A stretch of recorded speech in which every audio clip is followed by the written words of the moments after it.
Assalamualaikum warahmatullahi wabarakatuh. Perkenalkan, nama saya Fahmi Sari, BP 160164. Baiklah, di sini saya akan menjelaskan sedikit tentang sistem reproduksi pada manusia. Di mana sistem reproduksi pada manusia ini ada dua, itu sistem reproduksi pada pria dan pada perempuan.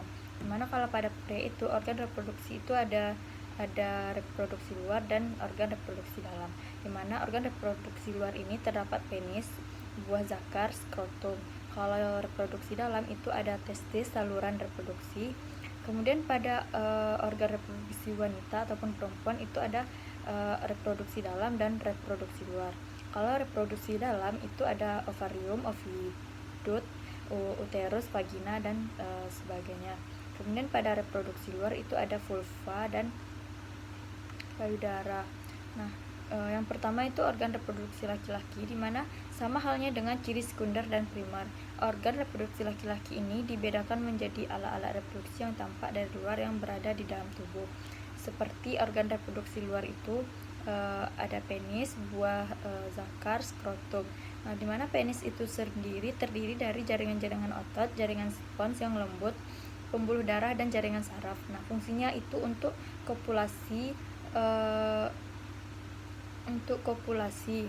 Nah, di mana penis ini diselimuti oleh selaput tipis yang nantinya akan dioperasi pada saat dikina atau disunat.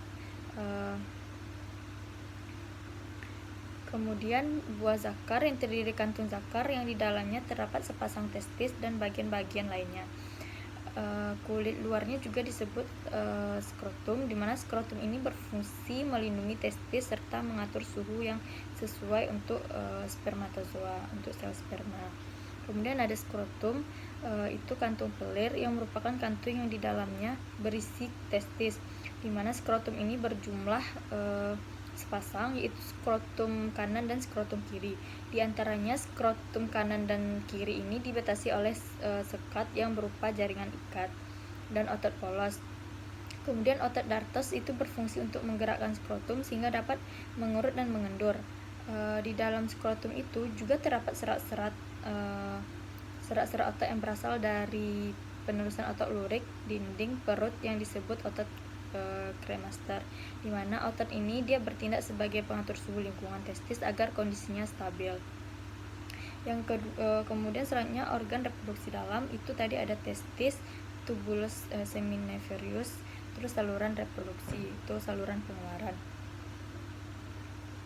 Kemudian yang pertama itu ada testis, di mana testis itu sebenarnya ada kelenjar kelamin yang berjumlah sepasang dan akan menghasilkan sel-sel sperma serta hormon testosteron.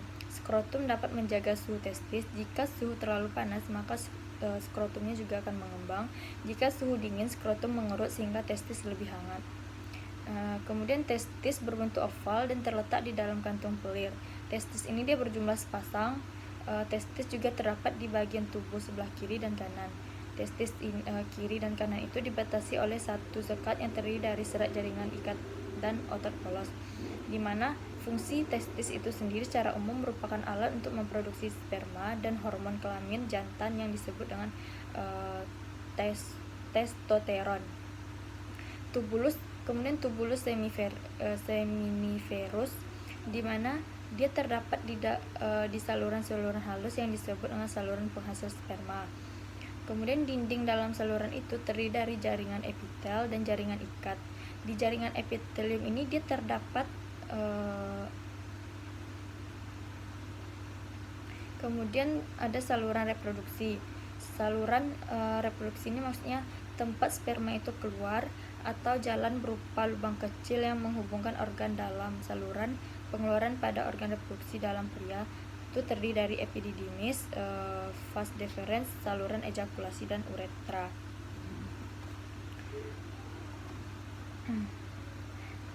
Kemudian epididymis itu sendiri merupakan saluran panjang berkelok yang keluar dari testis.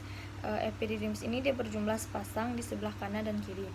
Epididymis ini dia berfungsi sebagai tempat penyimpanan sementara sperma sampai sperma menjadi matang dan bergerak menuju vas deferens.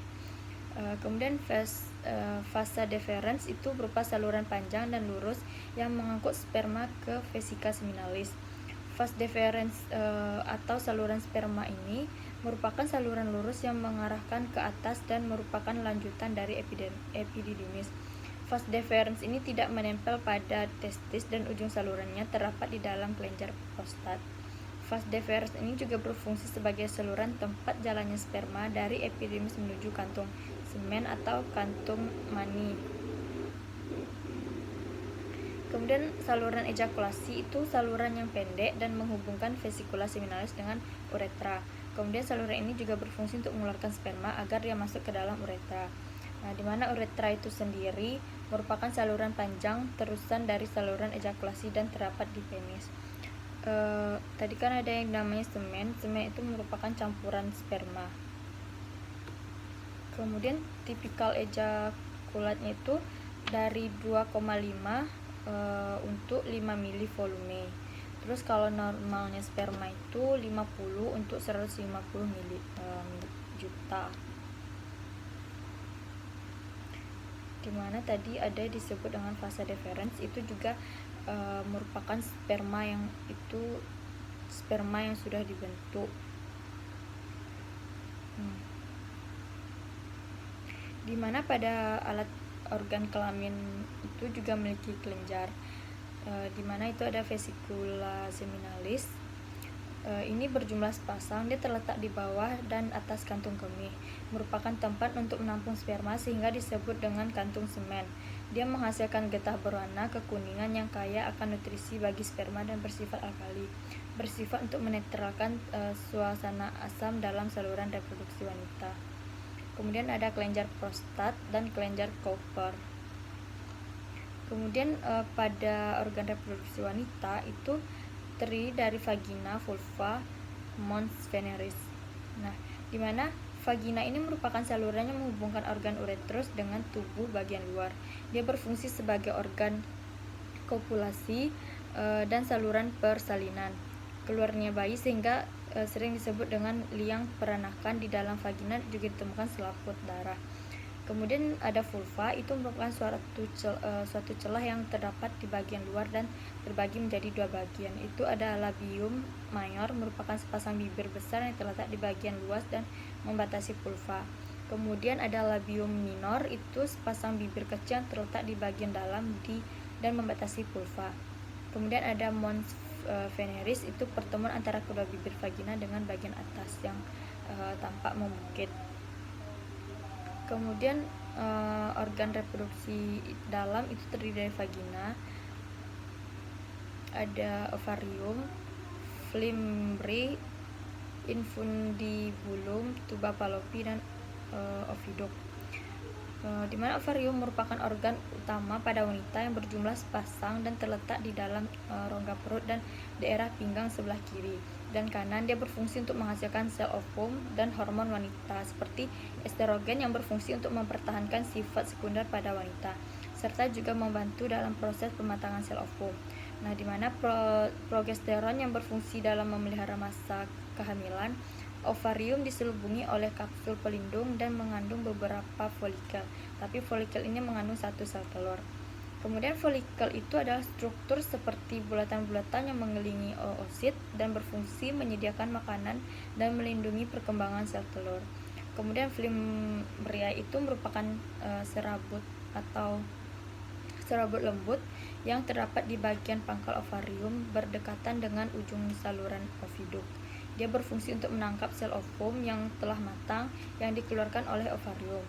Kemudian ada infundibulum, itu bagian ujung ovum itu berbentuk seperti corong, dia membesar dan berdekatan dengan flimbrae, itu berfungsi untuk menampung sel ovum yang telah ditangkap oleh flimbrae tadi. Kemudian ada tuba fallopi, itu saluran memanjang setelah infundibulum yang bertugas sebagai tempat fertilisasi dan jalan bagi sel ovum menuju uterus dengan bantuan silia pada dindingnya. Kemudian ada yang namanya uterus. Uterus itu organ yang berongga dan berotot. Dia tuh berbentuk seperti buah pir dengan bagian bawah yang mengecil. Dia berfungsi sebagai tempat pertumbuhan embrio. Kemudian ada serviks, itu bagian dasar dari uterus yang berbentuk menyempit sehingga disebut sebagai leher rahim, yang menghubungkan uterus dengan saluran vagina dan sebagai jalan keluarnya janin dari uterus menuju saluran vagina. Mungkin hanya itu saja yang dapat saya sampaikan. Assalamualaikum warahmatullahi wabarakatuh.